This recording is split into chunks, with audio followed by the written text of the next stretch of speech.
בוקר טוב and שבוע טוב.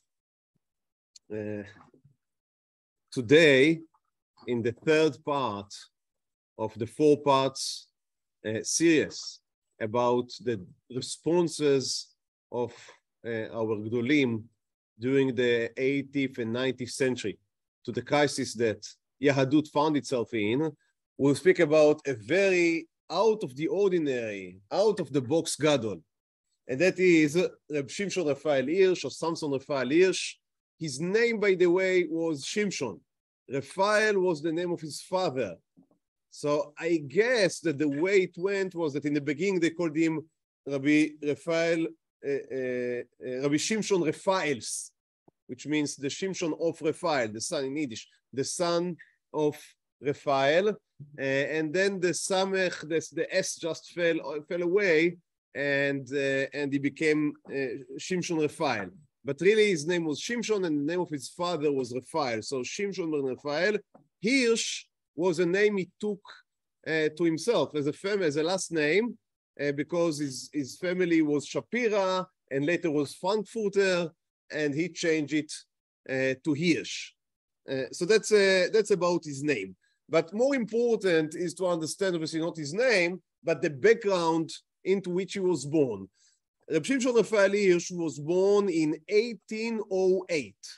1808, and we have to move ourselves. When we spoke about the Baal Shem Tov, we spoke about the Gra, we spoke about Eastern Europe, Central and Eastern Europe, and we spoke about the first half or the second half of the 18th century.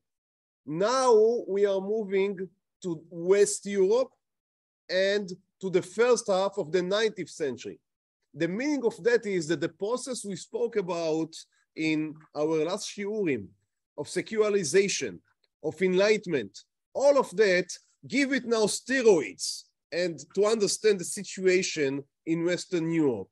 If you look at the first source I brought in the page, this is from Reb Ytzchak Brouiaer, who was a grandson of Reb Shimshon Raphael Hirsch, and a well-known one. And he wrote a lot, and one of his articles is describing the world into which his grandfather was born. And I thought that it's a very nice description, which is worthy of our time. So look at the first source. לא הבין הדור הישן את העולם החדש. The old generation could not understand the new world. So changes were happening so quickly, so fast, that suddenly people that were born into 18th century, and now they were met with the young people that were born into the beginning of the 19th century, it was like 5 generations of gap instead of 1. על כן, לא הייתה לו שום אפשרות להתווכח עם הדור הצעיר. The old school were not able even to exchange arguments with the new generation. It was just too wide of a gap. They didn't speak the same language. All spoke Yiddish, but it was a foreign language. Not the words, the content, the ideas, what people aspire to. פתאום נפתחה תהום איומה בין שתי הדורות. Between the two generations there were now a terrible gap. בלב קרוע ומורתח ראה הדור הישן את בניו נוהגים בזיון בכל קודשי ישראל. So the old generation saw the new generation, meaning their own children. And they were disgracing everything that was holy in the Jewish tradition. And that is not exaggeration. That is something that was just happening. People were completely throwing away the mitzvot and tradition. Let's continue and see. Ma yom yomayim. Now, people ask themselves, what happened? What did change? מהי הרוח החדשה שהחזיקה בילדים? What is this new spirit that came in, the Zeitgeist, as they would say, right? That came into the world and held to the children. רוח של מרד ושל חוצפה. It is a spirit of rebellion. It is a spirit of chutzpah. There's no good English word, right? It's a spirit of chutzpah. של קלות ראש, of lightheadedness, של תאווה, of desires. In one word, they would call it, that is the enlightenment. This is the השכלה. ציוו, ביקשו, התחננו, בכו, השביעו. So they were trying to command their children, to ask them, to beg, to cry, to take them, to have them taking oaths of keeping their faith. ומצאו אוזניים ערלות. It was for vain. No one was there to listen on the other side.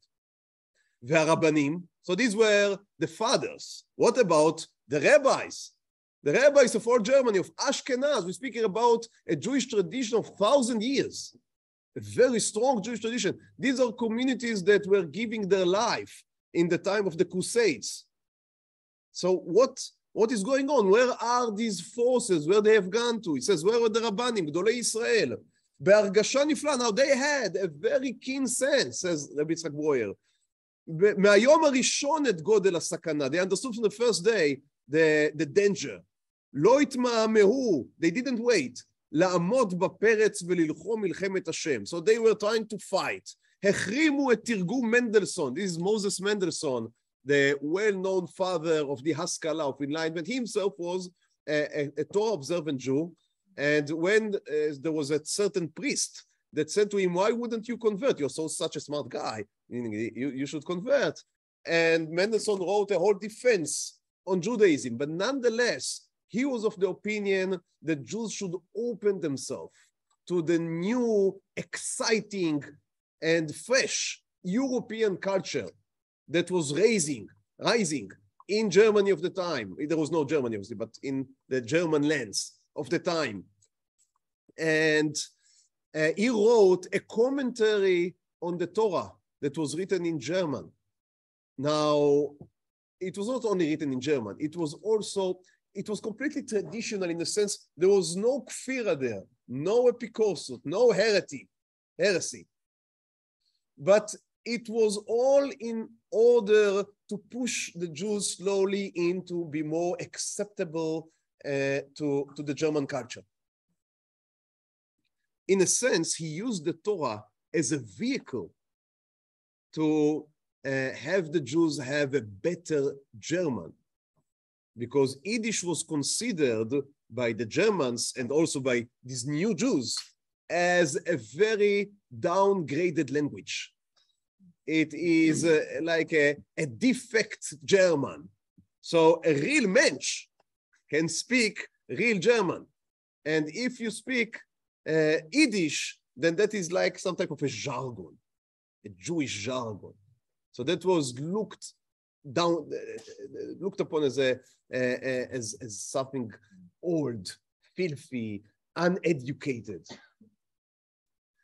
So the rabbis try to excommunicate this commentary of Mendelssohn. They try to excommunicate, to ban the new schools of the reformers. They try to ban the reform rabbis and their temples. אסרו כל נגיעה בחיצוניות. So they try to ban every inch, every attempt to learn something that was in university or from external to Judaism. התנגדו בגלוי ובצנעה להם באמנציפציה הסוציאלית. They were opposing, both in secret and in public, social emancipation. So they preferred, these rabbis, the Jews would not have civil rights, but would not also mix into the general culture. But all of that, בכלל לא הצליחו. All of that completely failed. So we speak about the second half of the 18th century. The second half of the 18th century, and that's so we are long after the French, we are just inside the French Revolution, right, which is 1789. Yeah, 1789. So we are about 100 years after this. No, I'm wrong. Excuse me. Again, we are a few years after the French Revolution. The French Revolution promised equal rights to Jews. It took some time, but in the end, they came to the conclusion that even Jews are human beings, so they also should enjoy civil rights. And when the French Revolution was exported by Napoleon and others into Western Europe and into Central Europe, then emancipation went with it to the different countries, even to countries where it didn't come yet. It was very clear that you cannot anymore trade Jews in the same way that you had in the past. Now, I do not speak about Tsarist Russia. That's a completely different story. I speak about Central and Western Europe. So that was social emancipation, and the rabbis tried to fight against it, but they failed.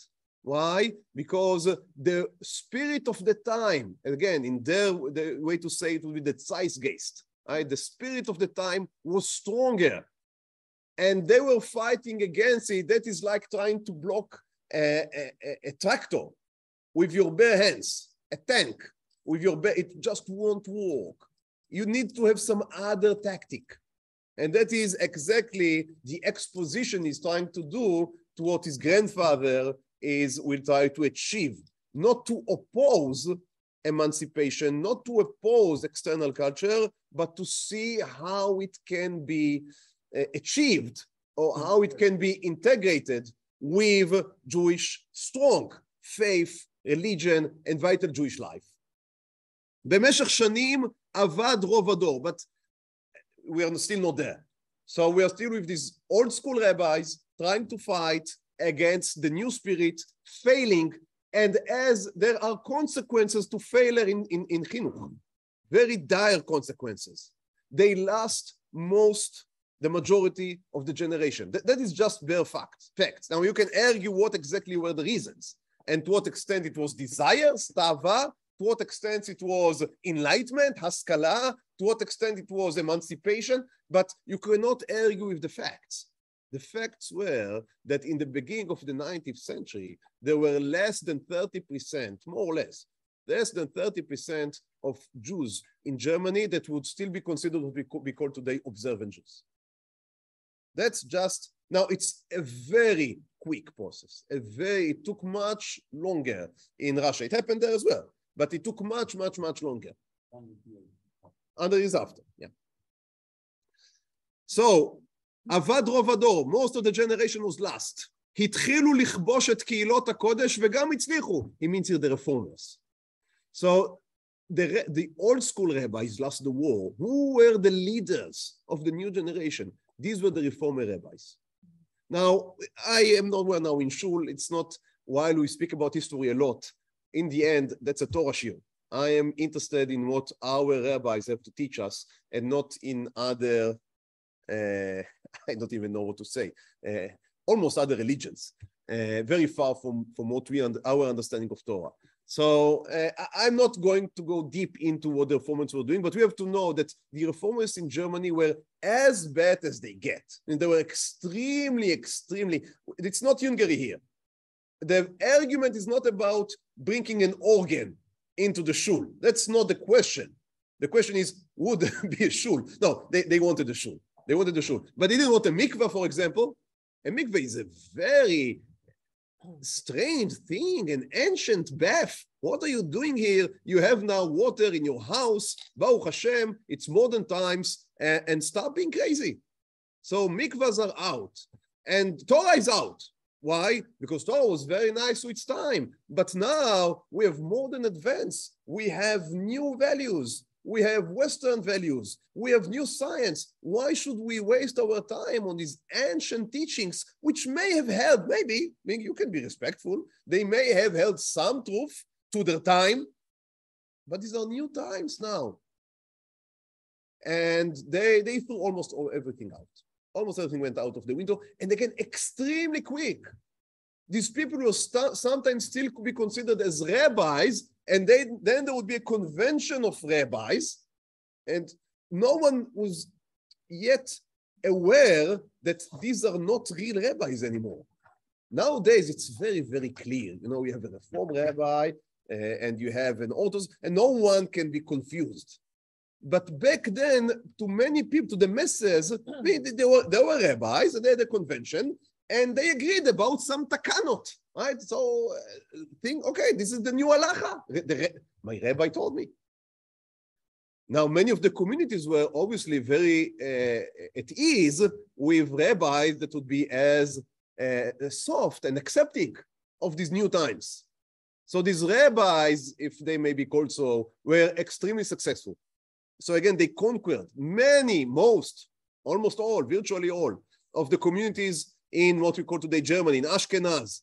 הייתה להם בעל ברית עצום, הממשלה, now the government helped because Germany was a police state. Now, again, I'm saying Germany, you all know the history of Europe. There was no Germany, but things were beginning to crystallize. And what was clear is that Germans loved very strong central government. Now that, I think to this day, they have been somewhat changed after the Second World War, but they loved very strong central government, that things are being decided from up down. So every small and stupid thing, if I may say so, in everywhere, not only in the Jewish community, also in the Christian community, everything needed an approval from the district, which would go to the government, etc. So everything was very, very, very organized, very heavy. Even marriage, in order to get married, you needed an approval from the government. By the way, in many of these counties, small German counties, they wouldn't allow Jews to get married, only one of a family. That was a way to control how many Jews there would be. So only the firstborn, let's say, would have the approval of getting married. The others may, I don't know, may become Nazirim, hermits. They didn't care. Now, obviously, most of the Jews would be married secretly. But if you were found, you would be fined. And also now you have illegitimate children that you have to somehow explain how they came to do it. So it's a big headache. It's a big headache. Now, this is the enlightened Germany, but that's how they lived. So everything needed an approval. Obviously, having a rabbi needed approval. So the German government would decide, or again, the German prince, or whoever, the king of Prussia, whoever is the ruler, who decide who would be the rabbi. Now, he didn't necessarily was interested in the best Talmudic knowledge of the candidates. What he cared about was, would the new rabbi push the Jews just a little more into maybe being Protestants? Because in the end, that was the goal. In the end, that was the goal. So the government gave emancipation, but in exchange, demanded the Jews to stop being Jews. Even if you would not convert formally, so you would be what we would call a Jewish Protestant. Right? So what does it mean? Nothing. You can go to even on Shabbat. Some of them, by the way, some of these new rabbis change Shabbat to Sunday because it is more in accordance with general culture. But even, you know what? Go on Shabbat. Fine. We are respectful. So go on Shabbat to shul. But other than that, you can be Jew at your house, but be a mensch in the marketplace. Meaning be a mensch here in the sense of just be a human being. Don't show your Jewishness out. We are not interested in that. According to the Protestant tradition, religion is something that is very personal. It's done in the heart. Now, it's very different from Yahadut. We believe that mitzvot, right, are at least an extremely important factor in religion, if not the most important factor. So we believe that religion is expressed in deeds and not resides only in the heart. Rahman ali babai, you need the heart, but if it does not express itself in deeds, if you do not look like a Jew, there is a problem. There is a problem. So it became, the gap was very, very, very large, and it continues. הייאוש של הדור הישן, so the old generation become depressed. They didn't believe in their chance to regain the faith of the new generation. המבוכה של הדור הצעיר, the new generation became perplexed. הצליחו כמעט בכל ערי גרמניה הגדולות, סתמו את המקוואות, סגרו את החדרים ואת הישיבות, ביטלו את הכשרות. No, these are not libels. That's just what was happening there. This is what was happening there. So that is great Ashkenaz. I don't know if I can convey to you the disaster of a great tradition that is just crashing down. And it is unbelievable because that's a tradition of people that, as I said earlier, they stood in front of life-threatening situation. They were willing to give their life. But, you know, it says on Yaakov, when Yaakov was about to meet Esav, he asked HaKadosh Baruch Hu, Hatzileini miyad achi miyad Esav. And Chazal explain why HaKadosh Baruch Hu doesn't need him to say that Esav is his brother. So why does he repeat it? Ech achi Esav. Esav can come in two ways. He can come as Esav with a sword, and he can come as Achi, my brother. And sometimes it is easier to handle when he comes with the sword than when he comes with a hug. And it seems that the great Ashkenaz Jewish culture tradition just fell when suddenly, after 1,000 years in which the Christians were pursuing them with a sword, and they were able, they stood against it. And now when they come with a hug, the whole thing fell apart. The whole thing fell apart. And as he said, they closed the mikvahs, they closed the chadarim, they closed the yeshivot. The reformers, when they were able to control a community, they closed the yeshiva. And as you can understand, after you close this, there were not so many large yeshivot in Germany. The whole thing was not very big in terms of numbers. The great Jewish settlement was in Poland. But after you close 3 or 4 or 5 big yeshivot, after 20 or 30 years, everyone is ignorant. If you really want, chas v'chalila, to uproot Judaism, then the place you want to hurt, the place in which you want to damage is the yeshivot. We know that.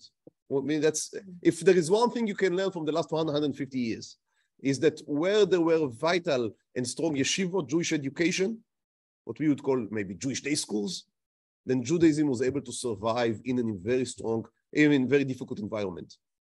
And where that did not exist, even if there was money, even if there were nice, big, lofty shuls, after one generation, if you don't give real Torah education, then the world outside is just more convincing.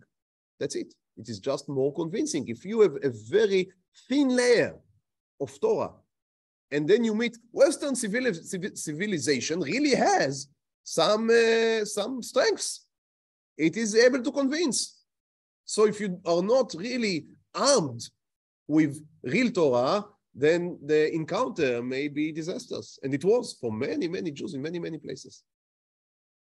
So returning to our source, in the end, העמידו בראש הקהילות אנשים אשר רק איזה טיפות מים חסרו להם להיות נוחים גמורים. So he says, in the end, the people that were installed in the end of these communities, old, ancient communities, were people that the only thing that differed them from a Christian was a few drops of water. לצעקת האורתודוקסים לא ייתו הוזן, כי כולם היו בעיניהם חשוכים. All of the old, Orthodox, obviously that's anachronism to use it, but all of these old school people that were shouting against it were just considered as in the dark. So we have enlightened people, and we have the forces of darkness, and the only thing we can do with this darkness is either to be able to enlighten them or to wait them to pass. And that's what the reformers were doing. They said we just have to wait for 20, 30 more years, and that would be the end of traditional Yahadut in Germany. And it was very close to be the case.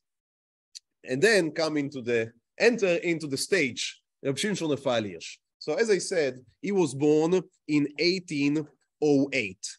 He came from a rabbinic family, but, and that is a sign of the time, while his father was not exactly a Rav, but he was a head of a Jewish school. Now the Jewish school was a Jewish in the German, according to the German recipe, meaning it had more of what we call today secular studies than Torah studies, a lot more. Now, not all of them is because he wanted it to be that way. We have to remember that the government demanded, again, everything had to be approved by the government, and the government demanded a lot of secular studies. Maybe some of you are familiar with what is happening now in New York. So it's interesting. It's interesting the way things work, and if you'd see who are the people that are, without now making a stand, but just who are the people that are publishing it to the world. It is not non-Jews that are trying to defame these yeshiva schools. It's our own. All right, so that's it's very interesting. I don't want to go right now into the question there. It's turning to our case. So that was his father. Now his father, it says in the books about it, it's very interesting. They note that he was clean-shaved. So his father was the head of a Jewish school, but he was clean-shaved back then. For a rabbi to be clean, meaning that was a no-go, completely no-go. So that's just to see that he was seen as a modernized person. He came from a modernized family, completely observant, very important to state that, completely observant, but modernized to a great extent. And as a consequence of him learning by his father's school, and that is something that you wouldn't find in Sefarim like that. This is his responsa that was published after his death. And now that's a new edition with a very nice bio they wrote, but it's somewhat Haredi, and they wouldn't write that down. But it's clear from all historical testimonies that we have. He didn't learn Gemara till the age of 13 or 15. So he learned Tanakh, and he knew it pretty well, but he didn't learn Gemara. And later he learned a few years in a certain person that was called Rav Yitzchak Baranes, which was very important at that time, and another that is Rabbi Yaakov Ettlinger, later known as the Aruch Laner. So both of them are important rabbis, but I mean, that is something to be said. He is not the typecast of the Gaon Mivilna, not because I'm not speaking about intellect. I'm not here to measure intellect. I'm very far from that. Both of them are obviously very superior to me, so I'm not in any way to measure. But he was not a Gemara type person, just not what he was doing. So again, that's a very interesting. So they published here, they say his responsa. By the way, I didn't count. It seems that the majority are translated from German. So you would write answers to people in German, and they would translate. I don't know of any other gadol that most of his responsa is translated from German. Meaning I know about the Rif, some of his answers are translated from Arabic, but that's a very different culture and very different type. And then they say, there is here, Chidushei Hashas. So I was very intrigued by that. What does it mean, Chidushei Hashas? Of Raphael Hirsch. So again, I didn't count. I just, went over the pages. I think that 75% is they took things that he wrote in his commentary on the Chumash, which somehow are related, mentioning some Gemara, and they put it as his Chidushei Hashas. Now that is an attempt to normalize, right, Reb Shimshon Raphael Hirsch. But you have to understand, he is not your typecast of a gadol. He's he's out of the box. And it is better, I think, to acknowledge that, and I think it's part of the greatness of this man, instead of trying to cut his head so he would fit our formula of ordinary gadol. Okay, so he learned a few years in a very short time in yeshiva, maybe 1 year in yeshiva, and a few more years as with his grandfather. At 1829, he went to Bonn, to the university there. He learned there for only a year, and he didn't achieve any academic degree. That is important because sometimes he's being seen as the father of the rabbi doctor. He was not a doctor. He didn't have, to my understanding, he didn't even have a BA. So he had a contact with university. He learned a few courses. He knew what is the scientific method of his time, but he didn't earn any degree. It seems that he did it because he did want to understand what is going on. He didn't see importance, it seems, in earning a degree for the sake of the degree. And to the best that I can construct it, maybe I'm wrong, but to the best that I'm able to reconstruct it. At 1830, after a year in this University of Bonn, in which, by the way, he learned with a certain fellow named Avram Geiger. Now, back then he was just a student and an observant Jew. Later he became to be the great arch-enemy, the nemesis of Reb Shimshon Raphael Hirsch, because he became the head of Reform Jews in Germany, very famous to this day, and again, an extreme reformer, someone that doesn't believe in, I may say, I don't think that he would be insulted by me saying that didn't believe in anything. So that's it's a very, so they were friends. They were learning chavruta, zvachim, we know that. So they were learning zvachim together in the university, but later, obviously, when this Avram Geiger completely went off, saying that he went off the way is an understatement, then they became enemies.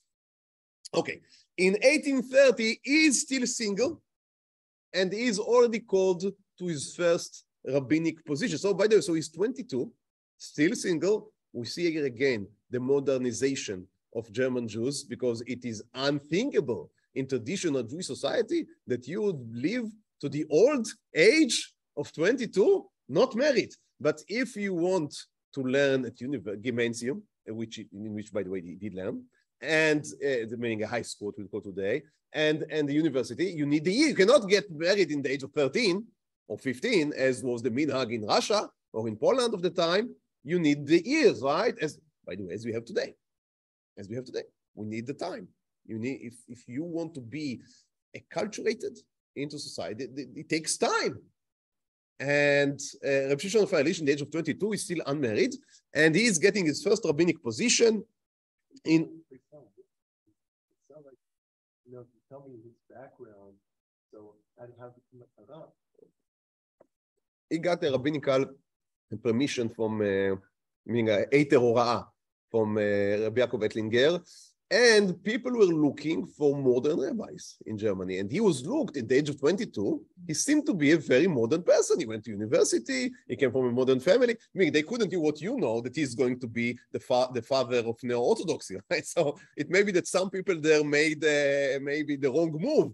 But so they brought him to a place which I'm going to butcher the name, Oldenburg, which is a small Jewish place. And there he was married with a certain Hannah Idel at 1831. So a year after he came there, she was a daughter of a banker. By the way, older than him in 3 years. Interesting.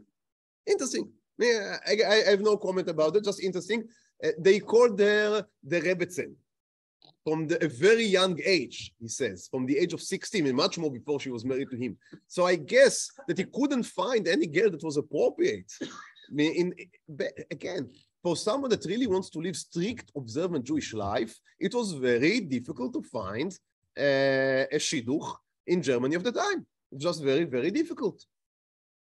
Maybe some of you are familiar with such a situation from other places in certain times in which if you are an observant Jew, it is very difficult to just find a shidduch.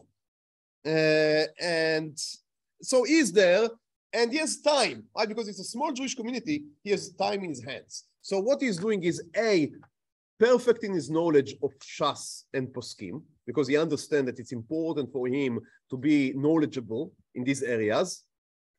And B, he began to write because he understood that he needs to take control of the wheel and to begin to shift it, to move it.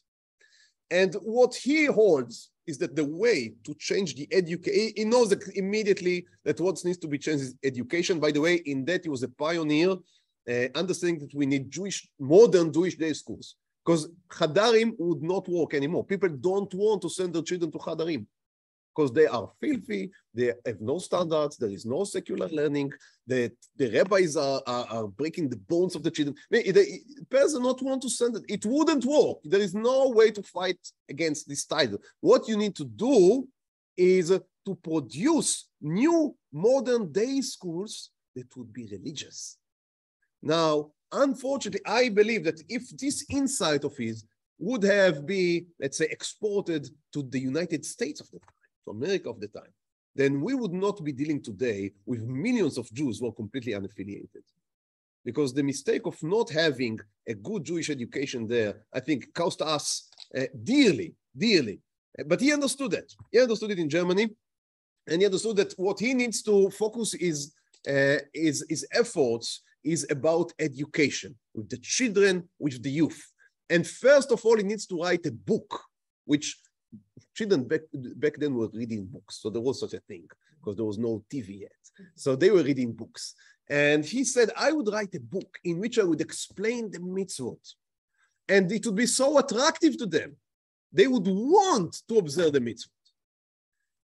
But there was a problem. No publisher was willing to take this book of this young rabbi who is writing traditional books do not sell, right? They do not sell. So no one who taking his book. So he said, you know what, let's do the following. I would write a short book. It's called the 19 Letters. And if that would sell, you'd know that I am able to deliver. And that is how the book that we call in Hebrew Igrot Tzafon or Igrot Tzafun in English 19 Letters, obviously it was written in German, back then, was born as a, I don't know, a promo to the book that he published later, the more serious book, which was called Horev. But the 19 Letters took off, and I think in a sense was more of a bestseller than the original book. So what is the 19 Letters? The 19 Letters are, it's a literary device. They use a literary device in which he's writing letters. It's like an exchange of letters between a young man called Binyamin and his old, I think, uncle, which is called Naphtali. And Binyamin is a young man, and he says to Naphtali, why are you keeping this Torah and this halachot? This whole thing is outdated, and you know, if we need to be good people and good citizens, but why do we need to do milah, etc., etc., etc. So he put in the mouth of Binyamin all of these arguments against the Torah. And then the uncle would answer, and Binyamin would be slowly convinced.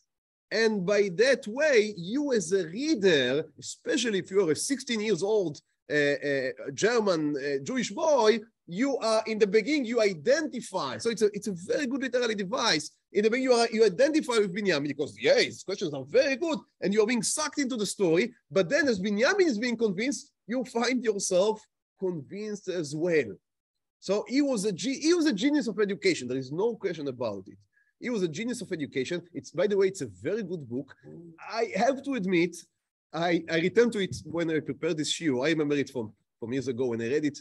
I mean, obviously, it is translated. I cannot read German. So I read it either in Hebrew. I also looked a little about the English translation. German is a difficult language to translate. And when it's being translated, it many times becomes very flowery. May I say, worldly, very heavy-mouthed. So it's not the most simple reading you would have in your life. I don't think it's too difficult. He wrote it for you. So I don't think there is anyone here that cannot, go through it. But it is more difficult than what I remembered. So it's somewhat of convoluted. Not too bad. But I would have preferred, if we had written it in Hebrew, I think it would have gone much, much better. Sounds like a light version of the Kuzari. It's extremely good. I really recommend. It's not long. 19 letters. I think you can do it for your Rosh Hashanah, Yom Kippur reading, for a certain mitzvah. And it's extremely interesting. I cannot say that I agree with everything that is written there, but that's fine. That's legitimate, right? He has the history of the Jewish people and reasons to believe and reasons to keep Jew and reasons to be married, what we'd call today interfaith. So it's a very interesting work, a very pioneering one. So as I said, it was an immediate success. I brought here a few of the letters, but I wouldn't read it now because we've only 10 minutes. And there is no time. I would say what is basically, if I am allowed to try and summarize it in 2 sentences, which obviously I am doing an injury to the work. You should read it inside. But in a few sentences, what he says is, look, if you keep mitzvot only in a mechanical way, it is not going to survive. It is not going to work. It is boring. It is unintelligent, it is outdated, it is old. The new generation wants to understand what is doing. Know thyself, right? Know yourself. That's the phrase of what is enlightenment, as Kant wrote. So know yourself, dare to know yourself. So yes, you need to know. Of course, we need to do anyway, as any old rabbi would say. We need to do even when we do not know. But the problem is that the old school completely gave up on trying to understand. The Ashkenazic way was, do because you were told to. Do because your father did that. Now, it worked perfectly for 1,000 years. Why? Because it was very clear that we are Jews. So we are doing what Jews are doing. That was enough. And there are the non-Jews, and they are doing what the non-Jews are doing. And the groups were extremely separated.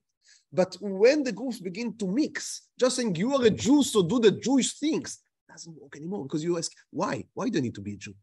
Why shouldn't I become just as everyone else? And you need to give an answer. Now, this is a modern question. For us, that's the bread and butter of our life. I don't need to answer it all the time. But for them, it's a modern question. The old school was not equipped to deal with this question. And he says we need to give them an answer why to be Jews. Because just being Jewish is not an effect that was up till now, it was just a bare fact. You were born Jew, that's what you are. And that's how the environment would look upon you. But now you have a choice. You can be emancipated and liberated from being a Jew. So you need now to give a good answer why to remain a Jew. What is our idea? What do we stand for? And he said, if you want to know what should we stand for, you need to look at the mitzvot and reconstruct from them the Jewish spirit. It was very important for him that the Jewish spirit would not be imported from outside. Don't just copy the recent, fashionable German trend of the time and say, yes, this is what Judaism is for. And this was what the reformers were doing back then. And if I may say, to this day, tikkun olam. So they would just, what is the recent liberal idea? Yeah, that's what Judaism stands for. So no, what we should do is learn from the roots of Judaism, not look outside, look inside, build the Yahadut from within. You should look at the mitzvah of Shabbat, for example. What does it stand for? Now, the Torah says, right, for creation, it stands for giving people rest. But there are 9 melachot, right? There are 39 melachot. What do melachot stand for? So you need to look. He said it's like science. In science, you look at every phenomena and you try to understand what are the laws that governing it. You need to look at halacha and try to understand what are the spiritual laws that govern it, that give it its meaning, that give it its reason. That was, now, as an idea, that's an exciting idea. In the 19 letters, it doesn't do that. Just say, that is what we should aspire to. Now buy my book, right? In which I would explain to you my ideas. Now, Chorev itself, as always, the problem, I should be careful with my words. I don't want to criticize someone again that is, if I'm here, then he's up in the sky. So I need to be very careful. To my small mind, I don't always am convinced by what he's writing in Chorev. So that's always the problem, right? You have a great idea, but when you try to implement it and show and demonstrate in every mitzvah how it's being governed by a certain idea that you have, sometimes it works and sometimes it's like a drasha that I give you and then not everything is... it's, not all the knots are being tied up in the end. And that's my, at least, feeling sometimes. But he's doing his best. And he's writing by in the introduction. He says, I'm showing the way and I'm doing my best. If you have a better idea, as long as you're keeping to work from within and not to import from outside, if you have a different idea, beautiful. Beautiful. All of our tradition is about machlokot and dispute, fine. Then you have a different idea. And he says, if there would be a better book, I would take my book to the Gniza and sell the other book myself. So he was a humble man. But his work, so as I say, his work was wonderful in that sense, and it worked. Now, when I say it worked, what do I mean? For a second, do not think that all of German Jews read Chorev, and the next day they all closed the temples and came back to the old shuls and reopened the mikvahs. That's not what happened. That's not what happened. So again, I'm skipping. He went through a different Jewish communities, some of them very big in Moravia, what is nowadays Czechoslovakia. Yeah. So it was called Moravia back then. Czechia, yeah, it's no Czechoslovakia anymore. So he was a rabbi there of 60,000 Jews. But he was attacked from all sides and everything must be rushed. because we didn't even come to Frankfurt yet. So he was the Rabbi in Moravia, and he was attacked from right and from left, because for the leftists, he was not liberal enough. For the right wing, he was a modern crazy man. What are you doing? He walked with modern clothes, and he opened these Jewish day schools in which they taught secular studies. So you are a reformer as them, just you are hiding yourself under this garb of halacha. So he was getting from both sides, and he couldn't continue. It was just too difficult there. When he tried to open, he wanted to open his own type of a yeshiva. It was really a yeshiva, it was a what we call today a seminary, a rabbinical seminary. He wanted to ordain rabbis that would be his own type. And the right wing had how would you say, Hirsch, failed it. So they prevent, and then he raised his hands. So I'm not here just to have the kavod of being the rabbi of 60,000 people. That doesn't interest me. And he went to Frankfurt. Now in Frankfurt, something very important was happening. What was happening there? So there, as in many other cities in Germany, the community was controlled by their phones. Fine, that's not anything new. But there was a small group, beginning with 11 people, that said, we would not continue with having the kashrut and the mikvah and the yeshiva and everything controlled by people that do not care about these things. So we separate ourselves from the community, and we open an orthodox, meaning people that think straight. That's what straight beliefs. That is the translation of orthodox. We are opening an orthodox community, a separate orthodox community. Now that was the big bang, all right? Because that was a big change. In the beginning, it was not even legal. Because if you are a Jew, again, it's the German state. You need to be registered. If you are registered as a Jew, there is one Jewish community, and that's the end of the story. And they fought for the law to be changed. One of the 11 people, should I say now, was Baron Rothschild. So 11 people, but with very strong influence. They were able to change the German law. It was not changed because of them, it was changed because of the Protestants and their own disputes, and the people also wanted to separate themselves. So in the end, they were allowed to organize their own separate community. Most of the Orthodox, or may I say the observant Jews, remained in the central community. But some of them had separated themselves, and they brought Rabbi Hirsch to be the rabbi. So he went from being the rabbi of 60,000 Jews to be the rabbi of about 20 families. But he said, I prefer to be here where people follow me and I can do what I think is correct, and from here I can change the world, than being the rabbi of 60,000 people, but being the rabbi of no one. So I think that's a part of the greatness of the man, who was able to see what is true and what is just fake. And he became the rabbi there. A lot of politics. I mean, we can go into it because it's juicy, but it's not very important. So again, people opposed him. Some of them, the community, the big community, when they understood that the separatist community is bringing a star, they said, you know what? We are changing our minds. You would get everything you want. You would have your own school, you have your own shul, you would have your own kashrut, just do not separate yourself. And many said, okay, you know what, if that's then we go with you. But Rabbi Raphael Hirsch said, no, I came to here and we would have our own community. That is what was called later pulmus hafradat hakehilot, the dispute about the separation of communities. Because we have to understand the position of Rabbi Raphael Hirsch here is very harsh, because he was giving everything he wants. And he still said, no, I would separate.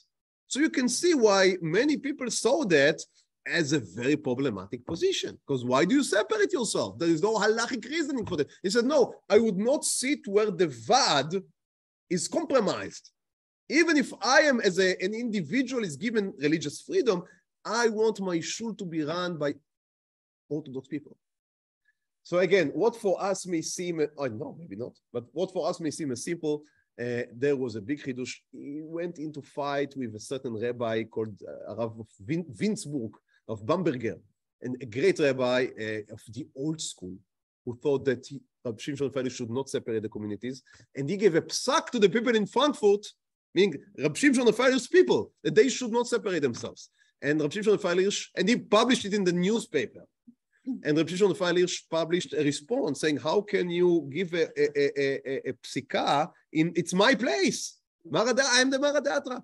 And he said, which is shocking, he said, that is right, but the position of the Maradatra is only valid when he's dealing with someone of the same stature. But when he's dealing with someone of the higher stature, then his position is overwritten by the higher stature. And he didn't write the next line, but we all understand. You are not such a great Torah scholar. You are a great Torah scholar of Tanakh, but you are not a great Shas scholar. I am of the old school, so my psika is binding. And you should just bend your head. He didn't bend his head. And Rav Warzberg was niftar a few years later, and the relationship between them was never reconciled. But he remained the head of this separatist Orthodox community, and that became a model. That's very important to understand. Because what he did was amazing. What he did, he created a model, on the one hand, of openness, as I said, to general culture. We would have day schools with secular studies. People can go to university. Torah im Derech Eretz. Derech Eretz here in the large sense of the way of the world. We are facing outside. We are not inclusive. We are not the old school. We do not hide in caves. We are going out to conquer the world because we believe in the ideas of Torah. It was extremely important that such a voice was raised. On the other hand, as a countermeasure, he said, but we need to have a very strong Jewish faith. And if you are even a little outside of the box, then you are outside of the community. So you see, it's on one hand, it's very inclusive. On the other hand, it's very exclusive. And that was a key to success. Now, again, when I say success, it means that in his death, if I remember the numbers correctly, about 20% of German Jews were in this type of communities. Now, that is not a large number, but without him, I dare say that there would be no remnant of Jewish Orthodoxy. So what he did was extremely important. There is a lot to speak, but our time is almost up. His legacy, what remained of his legacy is very complicated. On the one hand, I think that we all identify that components of his thought are very in existence in our own thought, right? Going out to the world, believing in the Jewish ideals, etc., etc. On the other hand, he had some elements of his thought that were very 19th century Western Germany. While he spoke about building Judaism from within, he appreciated German culture. It was hard not to appreciate it back then.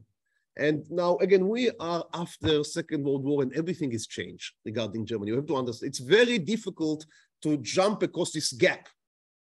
These people admired German culture.